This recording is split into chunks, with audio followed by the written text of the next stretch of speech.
સુરત જિલ્લાના માંગરોળ, માંડવી અને ઓલપાડ પંથકના ઉદ્યોગપતિઓ વીજળીની સમસ્યાથી ઉદ્યોગકારો પરેશાન છે। અબજો રૂપિયાનું વીજ બિલ ભરીને પણ વીજળીની અછતનો સામનો કરતા ઉદ્યોગકારો ડીજીવીસીએલ અને જેટકોની કચેરી પર મોરચો કરવામાં આવવા લાગ્યા હતા, પરંતુ ઉદ્યોગકારોની મોટી સંખ્યા જોઈને વીજ કંપનીના અધિકારીઓ ઝડપથી દોડીને હાજર થયા અને તેમના સાથે તાકીદની બેઠક યોજી ઉદ્યોગકારોએ સ્પષ્ટ શબ્દોમાં જણાવ્યું કે તાત્કાલિક રીતે વીજ સમસ્યાનું નિરાકરણ લાવવું જોઈએ।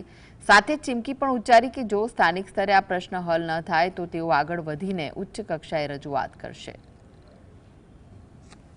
નવા 66 કેવી સ્ટેશનો ઊભા કરવા, જે અત્યારે જે ફીડર ઓવરલોડ ચાલે છે એને કેવી રીતે એમાંથી ક્વોલિટી પાવર આપી શકાય એની રજૂઆતે વારંવાર ટ્રિપિંગ આવવાથી જે ઉદ્યોગોને જે નુકસાન થાય એની પણ અમે ચર્ચા કરી।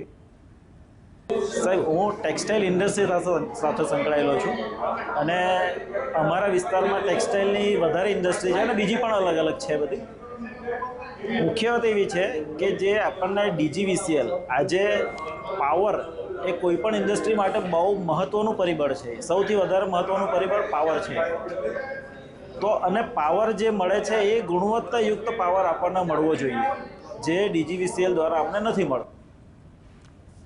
આપણે ઇન્ડસ્ટ્રીયલ વિભાગના જે પ્રશ્નો છે આજે એની ચર્ચા કરવામાં આવી છે અને ડીજીવીસીએલ અને જેટકો વિભાગ તરફથી આ પ્રશ્નો સોલ્વ કરવા માટે અમે સહિયારા પ્રયાસો કરીશું અને એના માટે અમે જે કંઈ સાથે અમારે તમામ એકબીજાના સહકારથી અને જરૂર પડે તો અમે ઇન્ડસ્ટ્રીયલ વિભાગના સહકારથી અમે આ તમામ પ્રશ્નોનું સોલ્યુશન લાવીશું।